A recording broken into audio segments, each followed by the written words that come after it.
자, 오늘은 다시 계시록으로 돌아와서 네 번째 나팔이 부러지는 날입니다. 오늘 내용을 보니까 넷째 천사가 나팔을 불자 해, 달, 별, 이 3분의 1이 타격을 받는다 이렇게 돼 있어요. 자, 여러분, 하나님께서 천지를 창조하실 때 해, 달, 별은 몇째 날 혹시 만드셨는지 기억하십니까? 몇째 날 만드셨어요? 예, 넷째 날 만들었어요. 넷째 날. 넷째 날 창조되었던 것이 해, 달, 별, 낮과 밤이며 어둠과 빛이었어요. 그런데 넷째 천사가 나팔을 불자 그 하나님의 피조물이었던 해가, 달이, 별이 빛을 잃어요.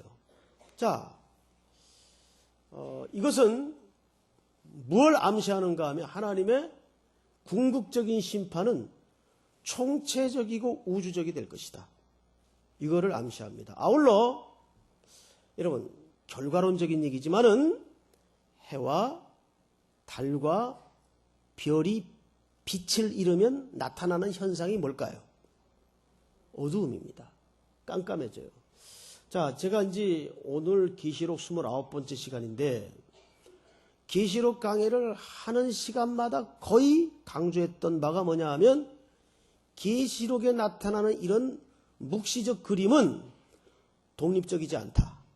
다시 말해서 반드시 구약의 배경을 갖고 있다고 말씀을 드렸어요. 기억나죠? 자, 그러면 오늘 이 네 번째 나팔이 부러질 때 해가, 달이, 별이 빛을 잃고 깜깜함이, 어둠이 임하는 이 모티브는 어디에 사건을 인용한 것일까? 구약에 반드시 배경이 있을 거란 말이에요. 그렇죠? 그렇죠. 예. 반응을 좀 하세요. 예. 저 이제 네 번째 저도 4부 예배만 마치면 이제 조금 쉽니다. 어디에 그림을 인용한 것일까? 출애굽기 10장을 빨리 찾아가 봅니다. 출애굽기 10장. 오늘은 성경을 좀 몇 군데 찾겠습니다. 오늘은 언제나 안 찾았냐?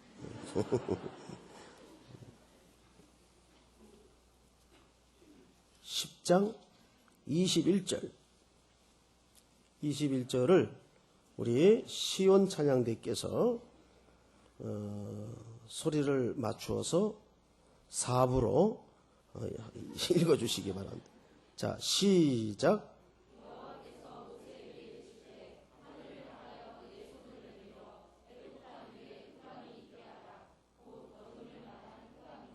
자, 이 흑암의 재앙은 몇 번째 재앙이에요? 9번째 재앙이에요. 그런데 얼마나 흑암이 심한 흑암을 예고하는지 더듬을 만한 흑암이라. 이게 무슨 뜻입니까? 아무것도 안 보인다 그 말이에요. 깜깜한 흑암을 예고하는 거예요. 이게 9번째 재앙인데 바로 여기에서 인용한 모티브가 오늘 넷째 천사가 나팔을 불 때 나타나는 사인이에요. 자, 한 절 더 있습니다. 22절. 우리 성도들이 시작.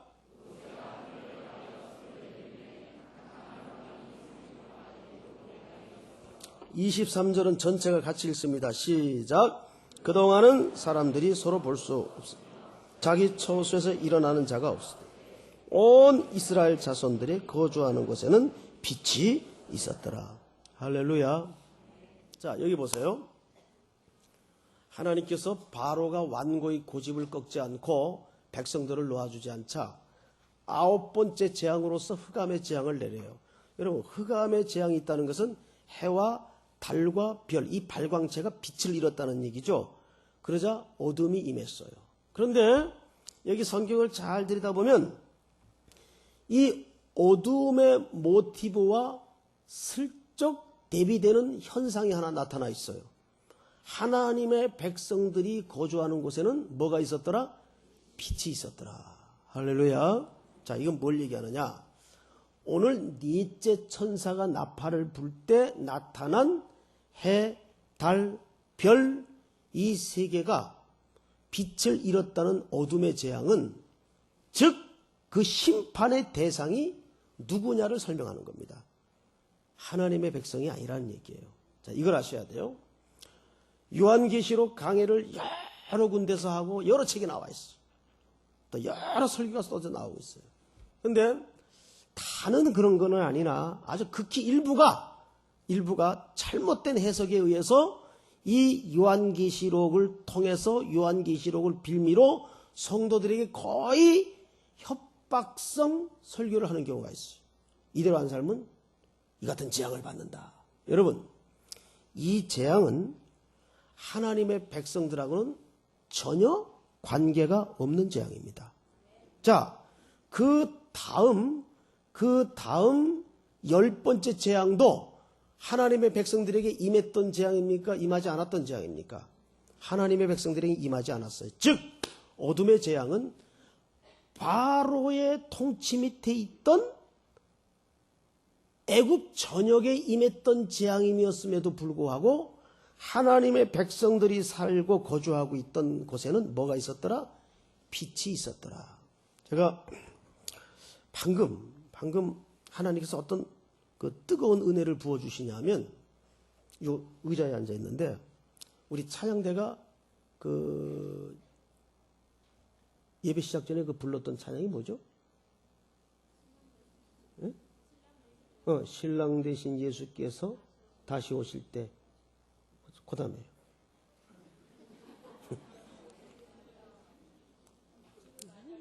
주 맞이할 준비됐냐? 그 찬송 우리 찬양대가 부르는데 제가 혼자 앉아 그 찬송을 이렇게 들으면서 묵상하는 가운데 하나님이 어떤 마음을 부어주시냐면 저는 이렇게 천국에 딱 들어가면 내가 제일 먼저 어떤 표정과 어떤 마음이 들까 이거 생각이 나요. 주님이 분명히 나를 그 나라로 영접해 주시고 불러주실 것은 확실한데 그 나라에 첫 발을 딛는 순간 내가 어떤 표정과 어떤 마음이 들까? 여기 찬양대가 찬양을 부르는데 그 마지막 종말에 대한 찬양 아닙니까? 그러면서 제가 머릿속에 딱 떠올랐던 게 뭐냐면 저는 제일 먼저 그냥 울컥하고 울 것 같아요. 왜 눈물이 날까? 저를 이 나라로 영접해 주실 줄은 알았지만 믿음으로 알았지만 정말 신실하신 주께서 어린 양의 피로 어린 양의 공로로 저를 정말 영접해 주셨군요. 나같이 추하고 못나고 지푸라기 같은 인생을 구속하신 것도 감사한데 정말 이 영광의 나라에 그리고 영원한 나라에 나를 영접해 주셨군요. 그래서 그 사실을 믿고 알고 있지만 그것이 정말 내 생애 속에 현실로 이루어짐을 받는 순간 뭐 할 말이 없을 것 같아요. 울컥하고 눈물이 먼저 쏟아질 것 같아요. 여러분들은 어떻겠어요? 여러분들도 거의 마찬가지겠죠. 예, 얼마나 감사한지.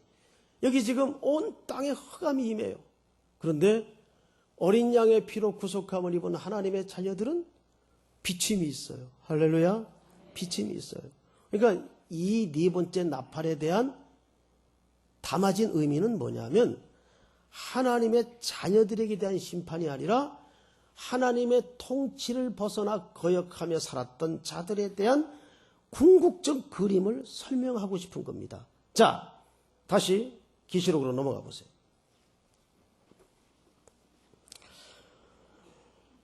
목사가 울컥한다는데도 뭐 별로 그냥.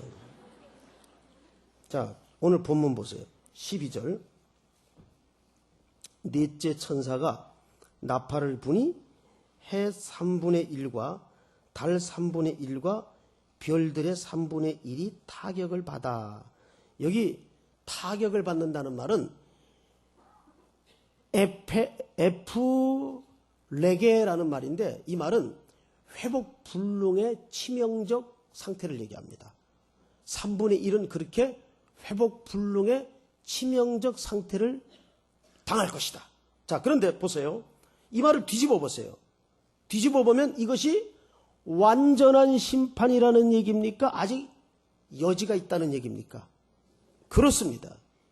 두 번째 의미가 뭐냐면 이것은 완전한 심판을 말하는 것이 아니라 아직도 인생들에게 뭘 주신다는 얘기예요? 기회를 주신다는 얘기예요. 성경을 볼까요? 자, 어디를 보시냐면 요엘서는 석 장밖에 없기 때문에 페이지수로는 1270페이지 언저리가 되겠습니다. 1270페이지 좀 찾으면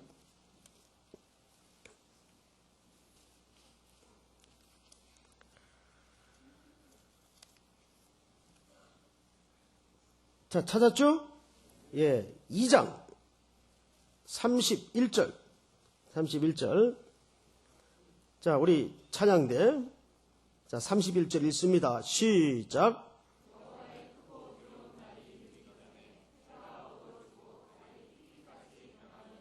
자, 찬양대 보세요.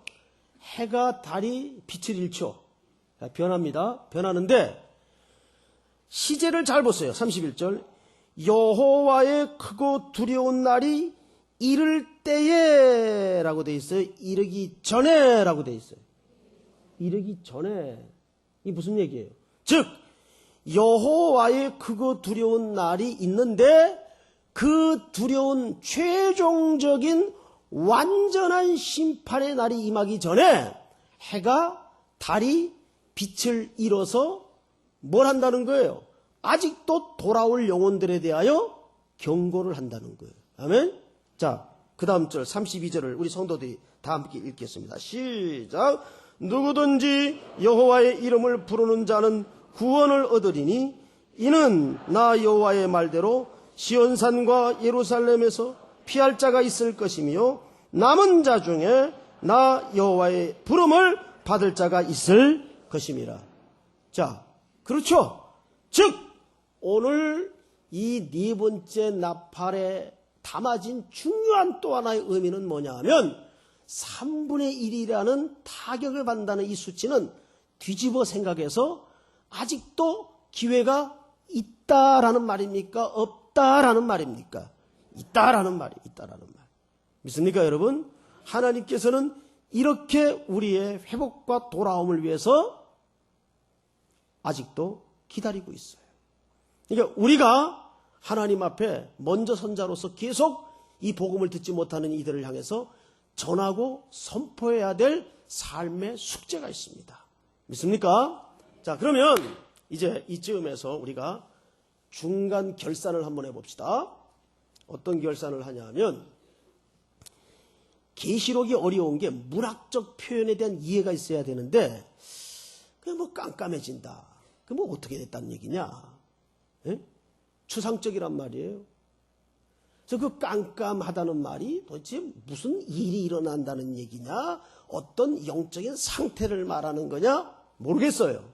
근데 성경을 조금 더 이제 진지하게 들여다보면 성경에서 이 흑암의 재앙에 대해서 뭐라고 얘기하는가를 오늘 찾아보십시다. 아모스서 8장. 자, 아모스서는 찾기 쉬워요. 요엘서 다음 책에 있습니다. 자, 8장.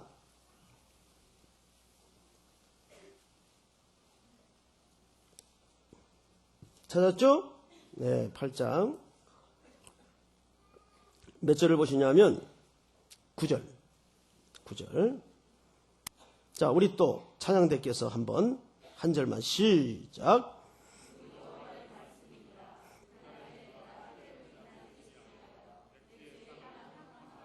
자, 백주에 또 땅이 캄캄해진다는 것은 해달 별이 뭐 했다는 얘기예요? 빛을 잃었다는 얘기. 그런데 하며 10절 보세요. 너희 절기를 애통으로. 절기는 기뻐해야 되는 날인데 슬픔으로 변한단 말이에요. 너희 모든 노래를 애곡으로 변하게 하며 모든 사람에게 굵은 배로 허리를 동이게 하며 모든 머리를 뭐가 되게 해요? 대머리가 되게 하며. 자, 이 말을 오해하지 마세요. 이것은 자연적 대머리를 말하는 게 아니라 국가적 재난이 임한 결과로 백성들이 전부 머리를 밀 것이다 그 말이에요. 우리 옛날에 그 7, 80년대 군부 독재에 있을 때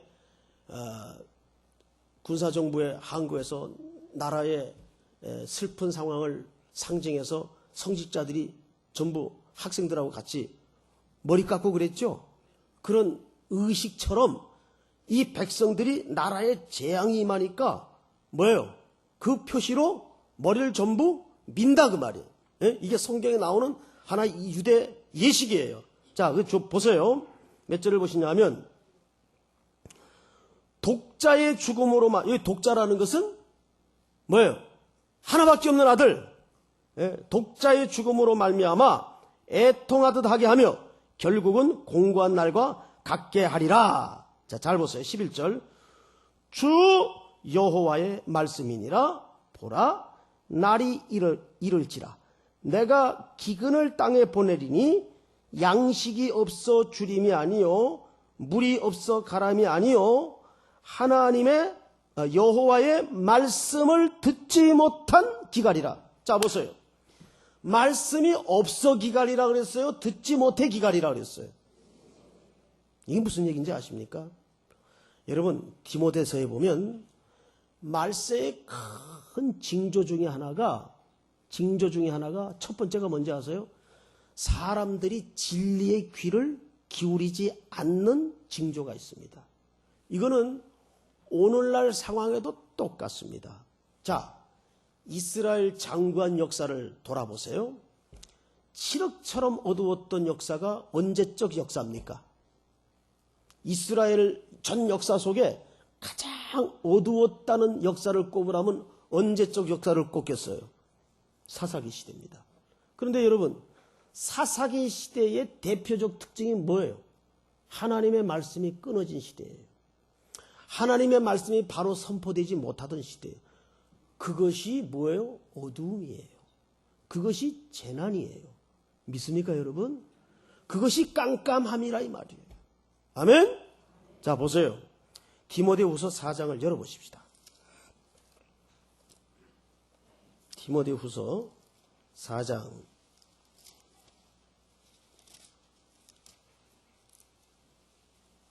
3절 3, 4절을 우리 다 같이 합독해서 함께 읽겠습니다. 시작. 때가 이르리니 사람이 바른 교훈을 받지 아니하며 귀가 가려워서 자기의 사욕을 따를 스승을 많이 두고 또 그 귀를 진리에서 돌이켜 허탄한 이야기를 따르리라. 어둠이 내리는 사인은 두 가지예요. 첫째, 성직자들에 의해서 하나님의 바른 말씀이 선포되지 않고, 그런 말씀은 많은데 또한 하나님의 백성들이 진리에 귀를 기울이지 않아요. 이건 오늘날에도 심각하게 나타나고 이미 네 번째 재앙이 이 땅에 편만해지고 있어요. 온 세계에 편만해지고 있어요. 그래서 설교를 하나님의 말씀 전하는 것을 쇼맨시화하고 이런 일들이 오늘날 홍수를 이루고 있다 그 말이에요. 텍스트를 정해놓고 전혀 딴 얘기를 하고 많은 수만 편의 설교가 쏟아지는데 정말 홍수 속에 먹을 물이 없다고 그런 식의 일들이 벌어지고 있단 말이에요. 그게 뭐예요? 깜깜함이, 어둠이 임하는 거예요. 믿습니까, 여러분? 제가 그 2부 예배 때 간증을 하나 할게요. 2부 예배 때 일인데 정말 어느 여자분이 징그럽게 졸아요. 징그럽게. 근데 그분은 특징이 이 스타일이에요. 뒤로 넘어가는 스타일. 근데 저는 또 성격이 아주 소심해가지고 이 예배 시간에 조는 사람 하나 눈에 들어오면 거의 막 거슬려가지고 머릿속에서 설교가 엉키는 스타일이에요. 그래서 저는 여러분들을 집중해서 볼 수 없지만 여러분들은 저를 전부 보라고 자꾸 강조를 하잖아요. 자, 앞을 보세요. 어디 교회 가서 목사가 이런 식으로 얘기하는 걸 잘 못 들으실 거예요. 그런데 왜 그러냐면요. 교육학에 보면 그 사람이 눈과 눈을 마주쳐가면서 말을 하고 주고받는 것하고 서로 허공을 쳐다보면서 말을 주고받는 하고 교육적 효과로 파장이 5배가 차이가 납니다. 그래서 저는 여러분들을 다 일일이 볼 수 없지만 여러분들은 보라는 거예요. 설교자를. 예? 주현미라는 가수가 부른 보급성 가운데에도 이런 노래가 있어요. 예?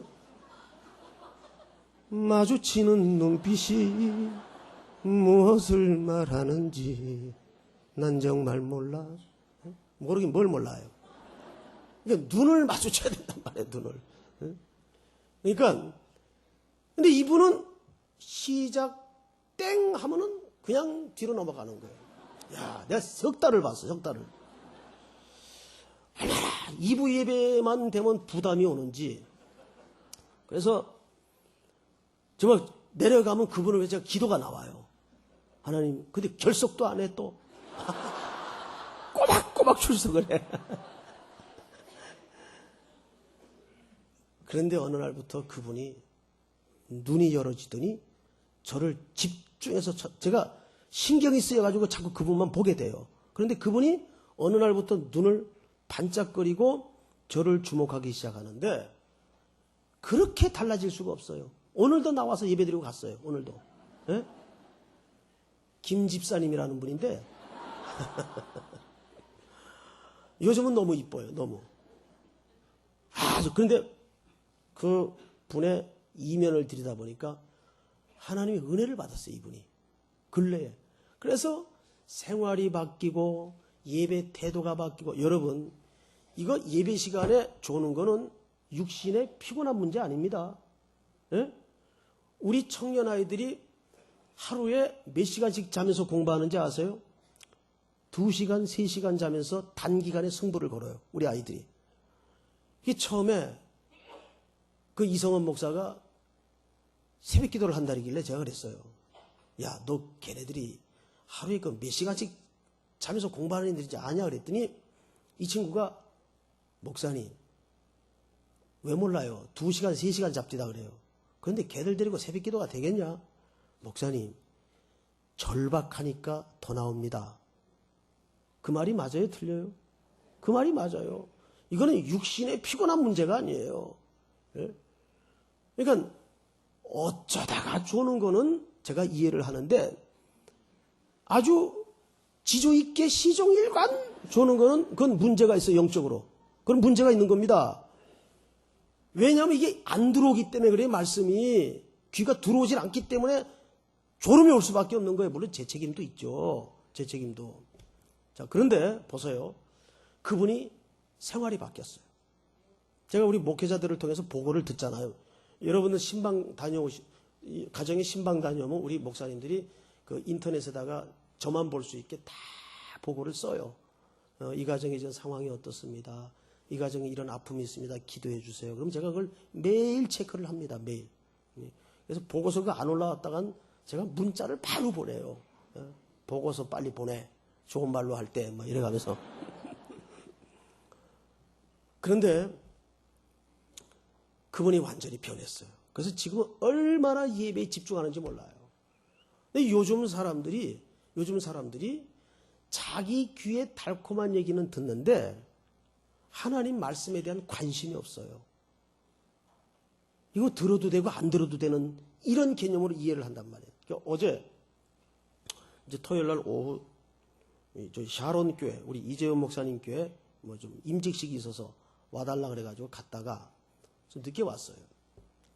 그래서 이제 설교 준비를 하려고 앉아 있는데 피곤하고 졸음이 쏟아지는지 저녁 시간쯤 돼서 밥이나 먹고 올까 하고 엉덩이를 들썩들썩하고 있는데 부속실로 계속 누가 참 그 악착같이 전화를 합디다. 계속 전화를 해요. 토요일 날 전화 오는 건 거의 제가 안 받거든요.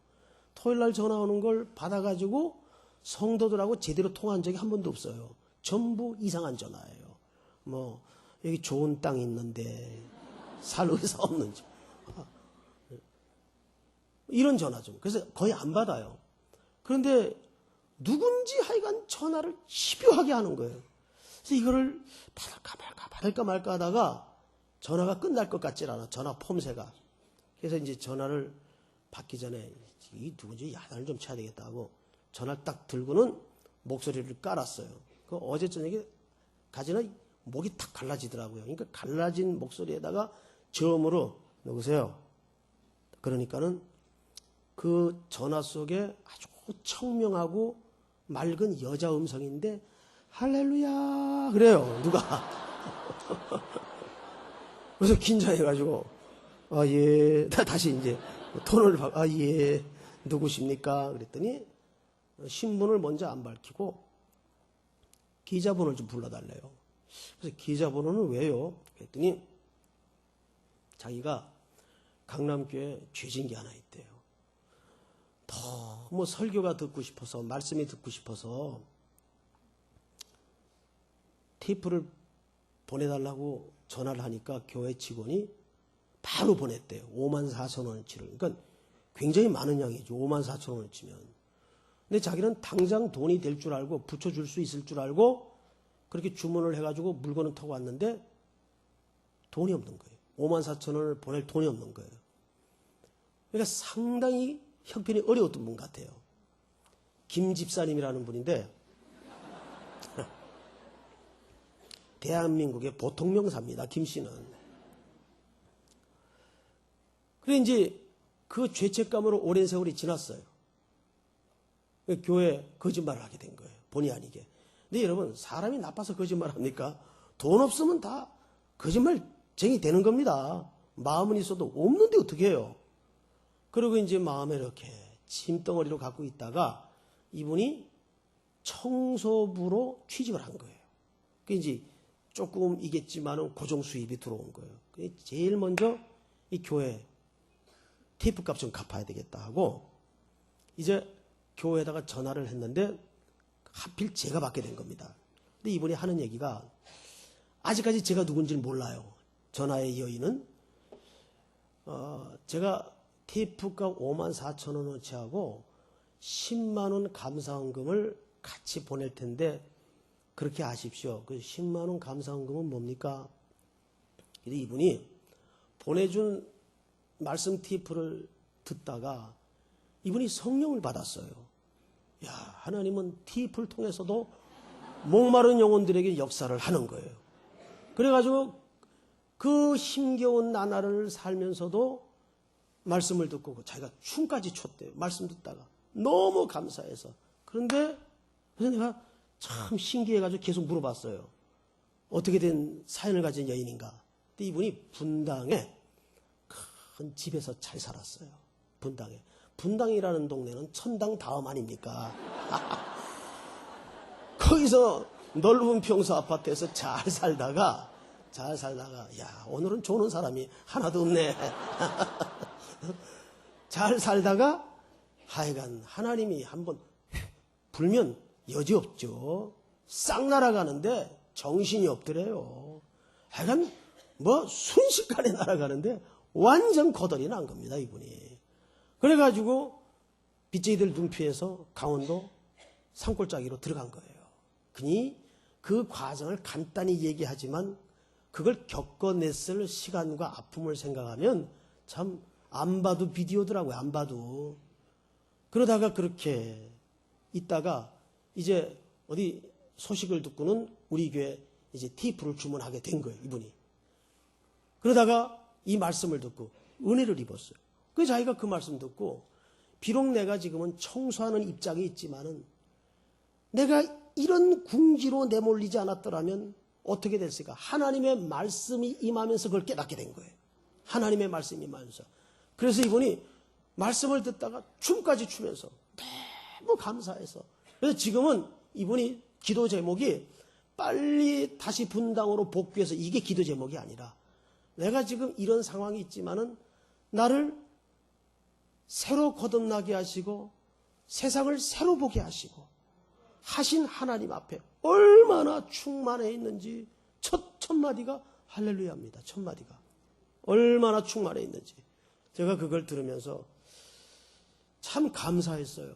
여러분 절대 오해하지 마세요. 무슨 아이고 저 결국 또 저 지자랑 아니냐 그게 아닙니다. 바울도 복음을 위해서 부득불내가 자랑할지니 그랬어요. 근데 이건 그런 인간적인 자랑이 아니라, 이거 청혼을 말하기가 참 쉽지 않네. 응? 자, 우리가 몸에 병이 들면 제일 먼저 나타나는 사인이 뭡니까? 몸에 딱 병이 들면. 다들 건강하신가 봐요. 자, 따라서 하십시다.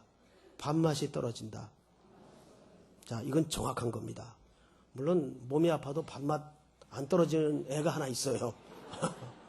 우리 집의 막내는 몸이 아파도 먹어요. 자, 그런데 되게 보통 사람들은 몸이 아프면 밥맛이 떨어져요. 자, 우리가 영을 가진 사람으로서 하나님의 말씀에 대한 허기가 없다는 것은 영적으로 반드시 문제 있는 겁니다. 맞아요? 틀려요? 여러분 맞습니다. 부인하지 마세요. 맞습니다. 오늘 뭐가 재앙이고 뭐가 어두움이에요? 내가 하나님의 말씀에 대한 허기가 없어요. 그게 어두움이에요. 아멘? 네?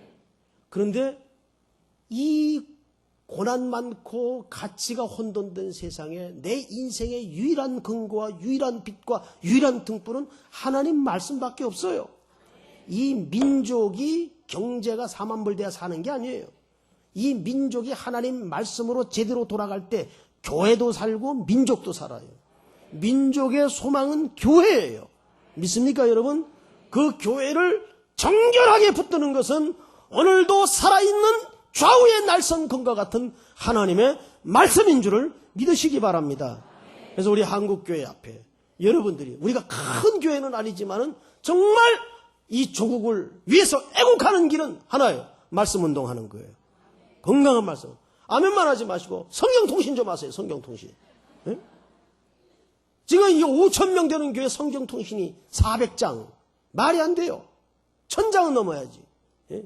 특별히 중직자들은 이제 5월달부터, 5월달 다음 주부터 성경통신 하세요.